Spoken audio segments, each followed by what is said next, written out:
पहले हमने पढ़ा था सारा कैरियोकाइनेसिस, ठीक है।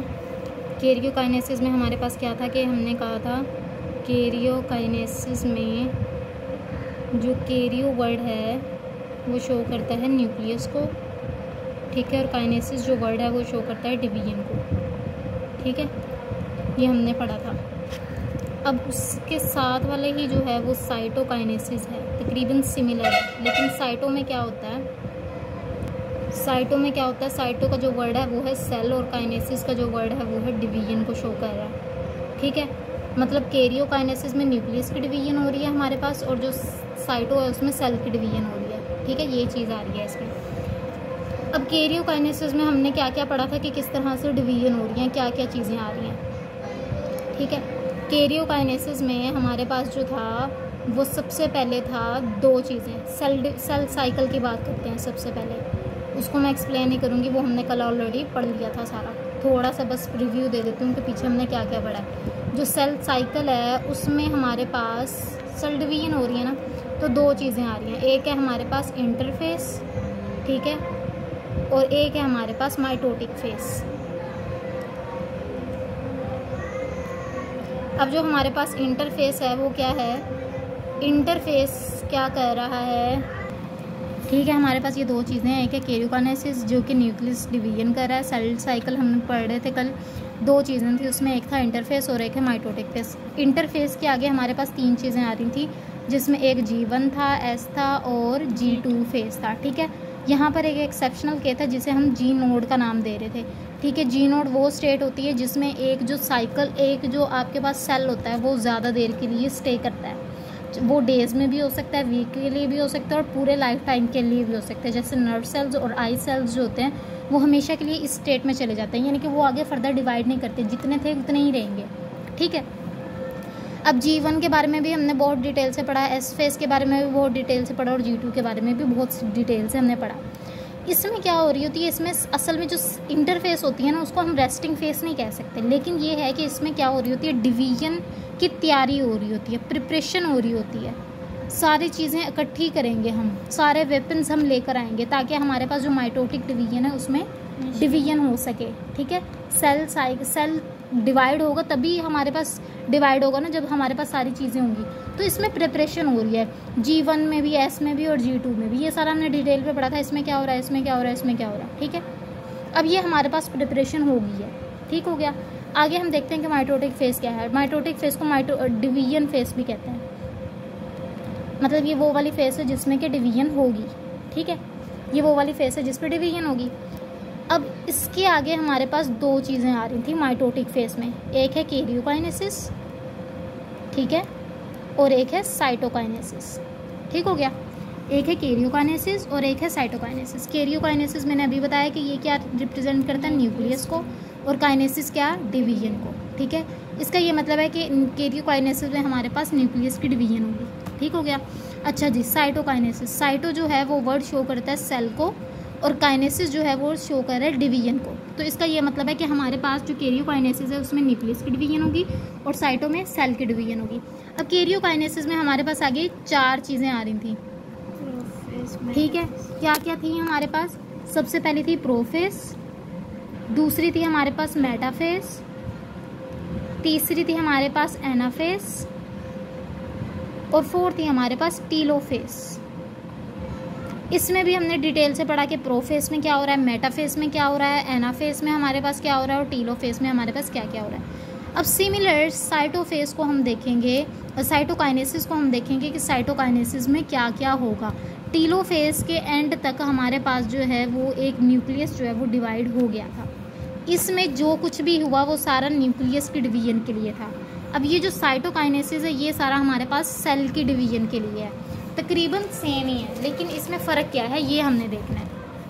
अच्छा जी, अब देखो सबसे पहली चीज़ क्या आ जाती है इसमें, उन्होंने यहाँ पर कहा है कि during the late telophase the astral microtubule send signals to the equatorial region of the cell where actin and myosin are activated which form contractile ring followed by the cleavage furrow.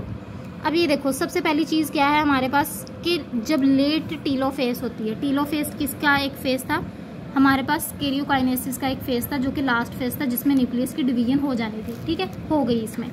अब during the late telophase का मतलब ये है कि आपके पास जब late telophase वाला हो जाएगा, यानी कि टीलोफेज में हमारे पास न्यूक्लियस की डिवीजन हो गई, आगे क्या हो रहा है? आगे हमारे पास जो एस्ट्रल माइक्रोट्यूब्यूल्स हैं, एस्ट्रल माइक्रोट्यूब्यूल्स क्या थे?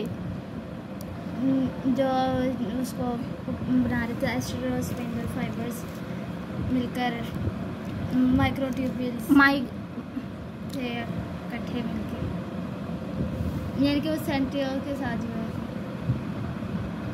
हमारे पास दो तरह के माइक्रोट्यूब्यूल्स थे। हमने बल्कि कल 4 माइक्रोट्यूब्यूल्स को डिस्कस किया था। एक हमारे पास थे एस्ट्रल और स्पिंडल माइक्रोट्यूब्यूल्स, ठीक है, और एक हमारे पास थे पोलर माइक्रोट्यूब्यूल्स और काइनेटोकोर माइक्रोट्यूब्यूल्स। ठीक है, अब यहाँ पर जो हम बात कर रहे हैं वो कर रहे हैं एस्ट्रल माइक्रोट्यूब्यूल्स की। एस्ट्रल माइक्रोट्यूब्यूल्स जो थे वो स्पिंडल के साथ थे। एस्ट्रल और जो स्पिंडल है वो दोनों मिलके माइटोटिक अपरेटस बना रहे थे। ठीक है, ये सारा भी कल हमने डिटेल से पढ़ा था। ये दोनों मिलके क्या बना रहे थे?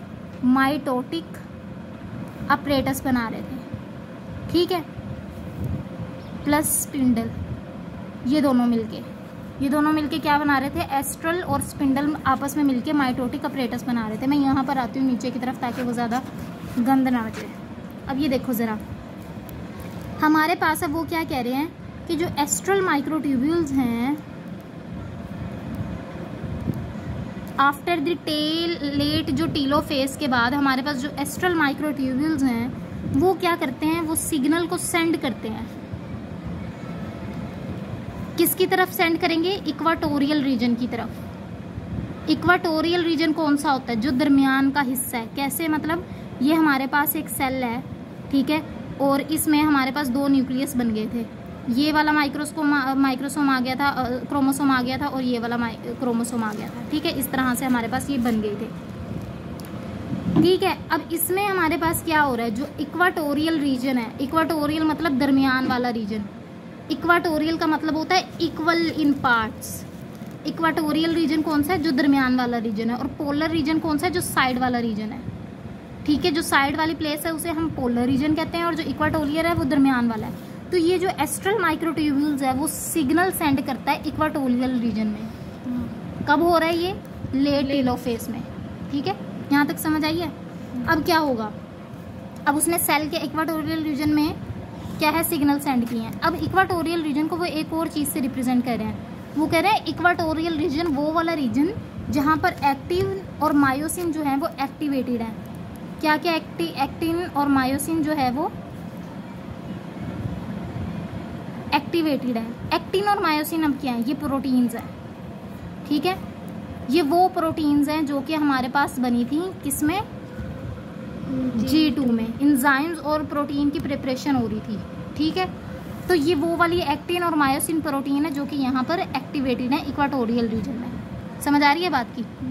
यहाँ तक बात समझ आई है? एक्टिन और मायोसिन जो प्रोटीन है वो इस रीजन में एक्टिवेट हो गई। ठीक है, अब इनकी एक्टिवेशन से क्या होगा? इससे हमें क्या फ़ायदा हो रहा है? इन दोनों के एक्टिवेट होने से यहाँ पर हमें क्या फ़ायदा हो रहा है? देखो, जब ये एक्टिवेट हो गई तो यहाँ पर हमारे पास एक कॉन्ट्रैक्टाइल रिंग बनेगा। कॉन्ट्रैक्टाइल रिंग, ठीक है, कॉन्ट्रैक्टाइल रिंग जब बनेगा तो ये रिंग आगे जाके एक क्लीवेज फोरो बनाएगा। या ये कह लो कि पहले हमारे पास एक क्लीवेज फोरो बन रहा है और फिर उसके बाद एक कॉन्ट्रैक्टाइल रिंग बन जाएगी। समझ आ रही है बात की? क्या हुआ? एस्ट्रल माइक्रोट्यूब्यूल जो थे, ठीक है, लेट टीलोफेज के बाद एस्ट्रल माइक्रोट्यूब्यूल जो थे उन्होंने सिग्नल भेजा है किसको? किस रीजन में? सेल के इक्वाटोरियल रीजन में, जहाँ पर एक्टिन एंड मायोसिन जो प्रोटीन थी वो एक्टिवेट थी। उनकी एक्टिवेट से क्या हुआ कि क्लीवेज फोरो बन गया with the followed of contractile ring. Cleavage का क्या मतलब होता है? दरमियान से कट हो जाना, एक दरमियान में दरार आ जाएगी, उसे हम कहते हैं क्लीवेज बन जाना, क्लीवेज फोरो बन जाना। जब दरार आ जाएगी तो इसका ये मतलब होगा कि ये वाला जो पार्ट है ये इस तरह की रिंग बना लेगा और ये वाला जो पार्ट है ये इस तरह की रिंग बना लेगा, यानी कि 2 रिंग्स बन जाएंगी, कॉन्ट्रैक्टाइल रिंग बन जाएंगी। समझ आ रही है बात की कि क्या क्या हुआ? ठीक है, अब यही पार्ट है कि आगे जो है ये रिंग्स आगे क्या हो जाएंगी, डिवाइड हो जाएंगी। समझ आई? फ्लो चार्ट की मदद में सिंपलेस्ट फॉर्म मैंने बता दिया। ठीक है, अब क्या होगा, क्लीवेज फोरो बन गई है। क्लीवेज फोरो क्या करेगा, कॉन्ट्रैक्टाइल रिंग जो बन गई, अब डीपली जो है ना ये वाला जो ये वाली जो डीप है ना, यानी कि कॉन्ट्रैक्टाइल रिंग आगे मज़ीद डीप होगा सेंटर की तरफ, क्योंकि अब यहाँ से कट डाउन होना है। हम क्या पढ़े थे, साइटोकाइनेसिस, हम सेल के डिवीजन पढ़े थे। ठीक है, तो एक ये सेल बनेगा, एक ये सेल बनेगा, अब ये मज़ीद डीप जाएगा आगे।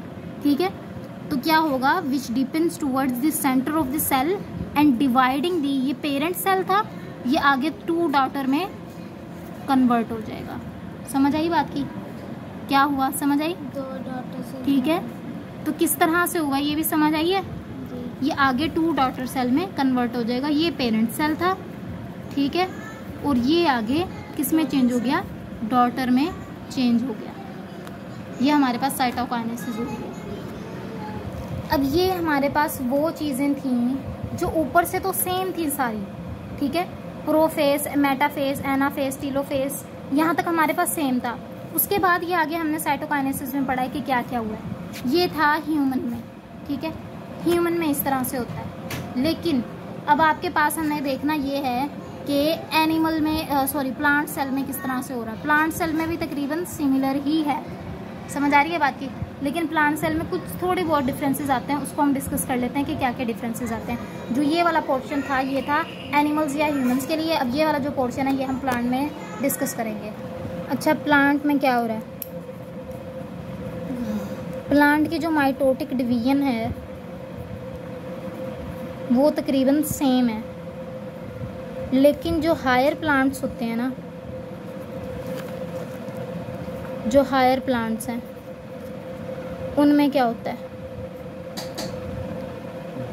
प्लांट्स में सेंट्रियोल्स नहीं होते। ठीक है, प्लांट्स में सेंट्रियोल नहीं होते। ठीक है, अब इसकी जगह क्योंकि हमारे पास जितनी भी माइक्रोट्यूब्यूल्स थी वो कहाँ से आ रही थी, सेंट्रियोल से। सेंट्रियोल किससे बने होते हैं, माइक्रोट्यूब्यूल से बने होते हैं। अब जो स्पिंडल है, एस्ट्रल है, वो सब चीज़ें कहाँ से आ रही थी, सेंट्रियोल से आ रही थी, इन केस ऑफ ह्यूमन और एनिमल सेल। ठीक है, मैं बार बार ह्यूमन नहीं कहूँगी, एनिमल सेल ही होता है जो बायोलॉजी में होता है। अब हायर प्लांट्स के केस में सेंट्रियोल तो होते नहीं, तो सेंट्रियोल की जगह एक एनालोगस रीजन होता है। एनालोगस का मतलब होता है same, similar to like centriole. Centriole तो नहीं होंगे, लेकिन एनालोगस रीजन होगा। ठीक है, यानी कि वो रीजन होगा जो तकरीबन सेंट्रियोल जैसा होगा। अब इसमें से क्या है, जो स्पिंडल हैं, स्पिंडल माइक्रोट्यूब्यूल्स, वो क्या करेंगी, रेडिएट करेंगी, जिस तरह से हमारे पास एक एनिमल सेल में रेडिएट कर रही थी। ठीक है, यानी कि इस तरह से वो एक, ये हमारे पास क्रोमोसोम दिखाई दे रहा है आपको। ठीक है, इसमें से इस तरह जा रही थी, इस तरह जा रही थी, इस तरह जा रही थी। ठीक है, फिर उसके बाद यहाँ पर बना हुआ था तो यहाँ से एस्ट्रल जा रही थी। ठीक है, इस तरह से हमारे पास थी ये कुछ। ठीक है, सेम इसी तरीके जो स्पिंडल माइक्रोट्यूब्यूल्स है वो रेडिएट आउट करेंगे, radiate away from the centromere. ठीक हो गया, एक तो ये चीज़ आ गई, बाकी सारा सेम है। दूसरी चीज़ क्या आती है, दूसरी चीज़ आती है कि जो शेप है ना वो ज़्यादा चेंज नहीं होगी। Shape can not change much in plant cells. क्या वजह है, क्योंकि प्लांट सेल्स के पास सेल वॉल होती है। सेल वॉल जो होती है वो रिजिड होती है। रिजिड का मतलब है सख्त है, प्रोटेक्शन दे रही है, दूसरा शेप को मेंटेन कर रही है। ठीक है, तो इसमें क्या है कि सेल वॉल रिजिड है प्लांट्स में, इसकी वजह से जो प्लांट्स की शेप है वो ज़्यादातर चेंज नहीं होती after the mitotic division also. ठीक है, तकरीबन सिमिलर रहेगी। अब ये तो थी हमारे पास माइटोटिक डिवीजन, सिर्फ ये 2 चेंजेस आती हैं, बाकी सारा सिमिलर होता है। ठीक है, अब बाकी क्या आता है इसमें। ठीक है, ये सब कहाँ पर हुआ है, माइटोटिक डिवीजन की हमने बात की थी। ठीक है, अब यानी कि कैरियोकाइनेसिस में ये सब चीज़ें हुई हैं। अब साइटोकाइनेसिस की बात करते हैं। साइटोकाइनेसिस इन प्लांट्स, ये सब चीज़ें थी प्लांट में, लेकिन कैरियोकाइनेसिस की बात हो रही थी। ये है साइटोकाइनेसिस इन प्लांट्स। अब देखो, अब जो साइटोकाइनेसिस है उसमें क्या हो रहा है कि हमारे पास in place of contractile ring, अब प्लांट्स में कॉन्ट्रैक्टाइल रिंग नहीं बन रही है, ठीक है, जो कि हमने आखिर में पढ़ी थी। अभी हमने पीछे ये पढ़ी थी कि कॉन्ट्रैक्टाइल रिंग बनती है और ये सब चीज़ें होती हैं। किस में हो रही थी ये सब चीज़ें? एनिमल बॉडी में, ठीक है। लेकिन प्लांट्स थोड़ा सा डिफरेंट है इससे, इसमें कॉन्ट्रैक्टाइल रिंग नहीं बन रही, लेकिन उसकी रिंग की जगह जो है हमारे पास एक बन रहा होता है, एक ऐसी चीज़ जिसे हम कहते हैं फ्रैग्मोप्लास्ट, ठीक है। तो आपने ना इन चीज़ों से याद रखना है कि आपके पास जो चीज़ एनिमल में थी उसकी रिप्लेसमेंट पर क्या चीज़ आई है, फ्रैग्मोप्लास्ट आ गया है। ये भी वही काम कर रहा है, लेकिन डिफरेंट तो कुछ होगा ना, जाहिर है। एनिमल बॉडी है या प्लांट बॉडी है, एनिमल सेल है या प्लांट सेल है, तो दोनों में कुछ तो डिफरेंट होगा, ठीक है। तो हमारे पास जो एनिमल सेल था उसमें कॉन्ट्रैक्टाइल रिंग बन रही थी, लेकिन इसमें हमारे पास फ्रैग्मोप्लास्ट बनेगा। अब ये फ्रैग्मोप्लास्ट असल में बन कैसे रहा है ये हमने देखना है। सबसे पहली चीज़ क्या है, फ्रैग्मोप्लास्ट की फॉर्मेशन हमारे पास कैसे हो रही है। वेजिकल्स जो है ना, कुछ वेजिकल्स होते हैं जो कि ओरिजिनेट करते हैं फ्रॉम गोल्जी अपरेटस, ठीक है। कुछ वेजिकल्स हैं जो कि ओरिजिनेट कर रहे हैं गोल्जी अपरेटस से, ठीक है, या गोल्जी कॉम्प्लेक्स से, ठीक है। अपरेटस या गोल्जी कॉम्प्लेक्स एक ही बात है। ये वही वेजिकल्स हैं जो कि ऑलरेडी मेटाफेज में हमें दिखाई देते हैं, ठीक है। ये वही वेजिकल्स हैं जो कि ओरिजिनेट कर जाते हैं मेटाफेज में ही, लेकिन काम कब आते हैं? साइटोकाइनेसिस में काम आते हैं। प्लांट सेल की बात हो रही है, मैं अगेन बता रही हूँ तुझे कि क्या हो रहा है यहाँ पर। साइटोकाइनेसिस इन प्लांट में क्या हो रहा है हमारे पास कि जो वेजिकल्स हैं वो ओरिजिनेट करते हैं गोल्जी कॉम्प्लेक्स से, और ये वही वेजिकल्स होते हैं जो मेटाफेज में बन चुके होते हैं, लेकिन काम हमारे कब आते हैं? साइटोकाइनेसिस में at the late of telophase, ठीक है। अब ये क्या करेंगे, हमारे पास ये जो वेजिकल्स हैं ये ओरिजिनेट होते हैं मेटाफेज से, ठीक है, और ये आकर लाइन अप होना शुरू हो जाएंगे। ये वेजिकल्स जो हैं लाइन अप होना शुरू हो जाएंगे, ठीक है, इन द सेंटर ऑफ, ठीक है, in the centre of the dividing cell. जो सेल डिवाइड होने हैं, डिवाइडिंग सेल, ठीक है। हमारे पास उसमें क्या हो रहा था एनिमल सेल में, उसमें एक क्लीवेज बन रही थी, और क्लीवेज के बाद हमारे पास कॉन्ट्रैक्टाइल रिंग बनी, वो ज़्यादा डीपन हुई तो डिवाइड हो गया सेल। उसमें हमारे पास ये हुआ था कि एक हमारे पास क्लीवेज बनी थी, क्लीवेज से कॉन्ट्रैक्टाइल रिंग बनी और ये ज़्यादा डीपन हुई तो डिवाइड हो गया सेल। इसमें हम क्या कह रहे हैं कि कॉन्ट्रैक्टाइल रिंग नहीं बन रही, फ्रैग्मोप्लास्ट बन रहा है। और ये फ्रैग्मोप्लास्ट कैसे बनेगा? Through the vesicles. वेजिकल्स जो हैं वो ओरिजिनेट करते हैं गोल्जी कॉम्प्लेक्स से, ठीक है, और ये ऑलरेडी प्रेजेंट होते हैं मेटाफेज में भी, ठीक है, लेकिन काम कब आते हैं? साइटोकाइनेसिस में, ठीक है। अब ये वेजिकल्स लाइन अप होना शुरू हो जाएंगे in the centre of the dividing cell. यहाँ तक बात समझ आई है? कोई कन्फ्यूजन है? अच्छा, अब आगे हमारे पास क्या होगा? जब ये जैसे लाइन अप हो जाएंगे ना, अगला प्रोसेस होगा, ये आपस में फ्यूज़ होंगे, मिलना शुरू हो जाएंगे।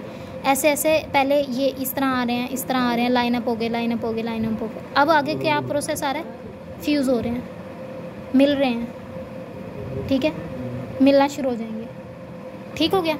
अच्छा, आगे क्या होगा? जब ये आपस में फ्यूज़ होंगे और फ्यूज़ जब हो जाएंगे तो हमारे पास क्या बनेगा? ये बन जाएगा फ्रैग्मोप्लास्ट, ठीक है। अब फ्रैग्मोप्लास्ट बन गया। अब हमारे पास क्या हो रहा है? अब ये जो मेम्ब्रेन है ना वेजिकल्स की, वेजिकल्स क्या होते हैं? छोटे छोटे से इस तरह से वैक्यूल्स टाइप होते हैं ना, इनकी बाउंड्री होती है जिसे हम सेल मेम्ब्रेन कह रहे हैं। अब ये जो सेल मेम्ब्रेन है वेजिकल्स की, ये जब डॉटर सेल में कन्वर्ट होगी तो यही आपके पास सेल मेम्ब्रेन बनेगी। मैं रिपीट करती हूँ, वेजिकल्स जो हमारे पास होते हैं इनकी बाउंड्री होती है जो कि सेल मेम्ब्रेन है, ठीक है। अब ये डॉटर सेल में जब कन्वर्ट होगी तो as a cell membrane act करेगी, ठीक होगी? बात समझ आ गई? इसी तरीके से ये जो वेजिकल्स हैं इनके पास जो है कुछ मटेरियल्स होता है जो कि फ्यूचर सेल वॉल के लिए यूज़ होता है, जैसे कि सेल्यूलोज और पैक्टिन, ठीक है। क्योंकि हमारे पास जो सेल वॉल है वो किससे मिलकर बनती है, सेल्यूलोज से और पेक्टिन से मिलकर बनती है। और ये मटेरियल डॉटर सेल कहाँ से ले रहा है, इन वेजिकल्स के मटेरियल से। समझ आ गई बात की। तो मतलब क्या हुआ कि जो वेजिकल्स का मटेरियल है जो कि सेल्यूलोज और पेक्टिन है वो मिलके सेल वॉल बना रहा है, और जो इसकी बाउंड्री थी वो क्या बना रही है, सेल मेम्ब्रेन बना रही है। तो यहाँ पर हमारा जो है वो टॉपिक प्लांट सेल का साइटोकाइनेसिस एंड होता है। मैं रिपीट करती हूँ, साइटोकाइनेसिस इन प्लांट्स में कॉन्ट्रैक्टाइल रिंग नहीं होती, उसकी जगह पे फ्रैग्मोप्लास्ट होता है। फ्रैग्मोप्लास्ट किस तरह बनता है, वेजिकल्स के ज़रिए। वेजिकल जो है वो ओरिजिनेट हो रहा है गोल्ची अपरेटस से, ठीक है, at the time of cytokinesis, लेकिन ये ऑलरेडी प्रेजेंट होता है मेटाफेज में, ठीक है। अब वेजिकल्स का क्या काम है, ये लाइनअप होंगे at the centre of dividing cell, ठीक है। लाइनअप होने के बाद फ्यूज़ हो जाएंगे और फ्यूजन की वजह से फ्रैग्मोप्लास्ट बनेगा, जो कि कॉन्ट्रैक्टाइल रिंग की तरह ही काम कर रहा है। जो काम कॉन्ट्रैक्टाइल रिंग एक एनिमल सेल में करी थी, फ्रैग्मोप्लास्ट वही काम कर रहा है, ठीक है। अब क्या होगा कि हमारे पास जो डॉटर सेल है उसकी सेल मेम्ब्रेन और सेल वॉल कैसे बन रहे हैं। जो वेजिकल्स की बाउंड्री है, जो वेजिकल की मेम्ब्रेन थी वो आगे जाके डॉटर सेल में as a cell membrane act करेगी, और जो हमारे पास वेजिकल का मटेरियल था जो कि सेलुलोज और पेक्टिन है वो आगे जाके सेल वॉल बनाएंगे डॉटर सेल की। समझ आ गई है।